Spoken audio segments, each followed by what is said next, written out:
Alors pourquoi le trèfle blanc? Ça reste assez simple. Le trèfle est une légumineuse. La légumineuse fait partie des plantes les plus formidables avec le protéagineux qui est capable de développer les champignons mycorhiziens à arbuscules et en même temps de capter l'azote de l'air. Donc c'est quelque chose qui est vraiment très important. Il faut savoir qu'un trèfle blanc est capable de produire 120 unités d'azote. C'est énorme. Et en même temps, par cette symbiose mycorhizienne à arbuscules, les CMA vont les solubiliser les phosphores qui sont dans le sol et le rendre accessible à la plante. C'est vraiment une plante très intéressante. Et en plus, le trèfle blanc est intéressant parce qu'il a une hauteur de pousse qui n'est pas très haute. Il ne va pas me gêner en végétation sur les cultures. Pour moi, c'est impeccable. Il a un inconvénient malgré tout, c'est qu'il vient un peu en concurrence au niveau de l'alimentation en eau au printemps, lors des printemps un peu secs. Mais c'est pas, en termes d'incidence de rendement, j'ai pas d'incidence de rendement. Et ce qui est intéressant, c'est que quand on a coupé le blé, comme on l'a vu tout à l'heure, le trèfle il est là, j'ai pas besoin de le semer et il va pousser. Et lui, il va faire sa vie. Et le sol est toujours content parce qu'il est toujours couvert. Donc le couvert permanent, simplement, au lieu de faire un couvert annuel tous les ans, qui va être à une période comme en ce moment, où que ça ne tombe pas de l'eau, on a beau semer, il ne va pas lever. Tandis que mon couvert permanent, il est là. Et dès que ça tombe 4 gouttes d'eau, il est parti. Et il est en place. Et après, je n'ai pas besoin de refaire de lassement ni quoi que ce soit. Je l'implante une fois, ça me coûte 35 € de l'hectare et ça dure 4 ou 5 ans. C'est-à-dire que si on divise 4 ou 5 ans par 35 €, ça coûte vraiment pas très cher. Et en même temps, je le sème en même temps que le colza. Donc c'est le même passage. C'est vraiment économiquement très intéressant.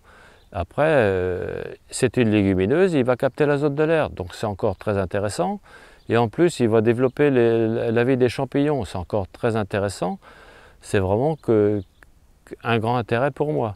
Et en plus, il couvre le sol. Donc, étant donné que le sol ne veut jamais être nu, sauf dans les pays très froids comme au Groenland ou au Sahara, où il n'y a pas une goutte d'eau qui est à 40 degrés en plein cagnard, partout sur les zones tempérées, le sol ne sera jamais nu.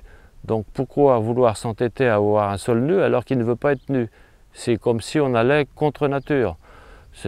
Voilà, quand on se coupe la peau, ça saigne. Et après, il y a un anticoagulant qui va faire que la peau va cicatriser. Et bien quand on travaille le sol, c'est comme si on n'arrêtait pas de cicatriser le sol. Et le sol, lui, il veut être couvert. Donc il faut le couvrir. Il faut simplement comprendre que la nature, c'est nous qui avons besoin de jouer avec et non pas aller contre elle, parce que de toute façon, on l'a perdu d'avance. Au niveau du pourquoi le trèfle blanc par rapport à du lotier ou de la luzerne, d'abord le lotier corniculé est vraiment très cher en coût d'implantation.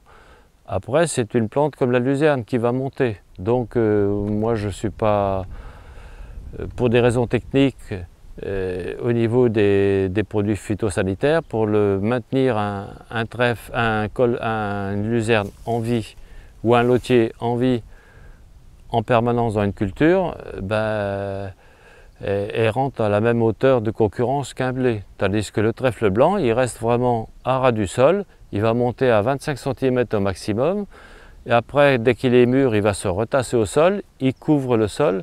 Pour moi, et en plus, dans mon type de sol, c'est la plante qui va pousser partout. Tandis que moi, dans mon type d'exploitation, dans le type de sol que j'ai, la luzerne, il y a des ronds qu'elle va crever.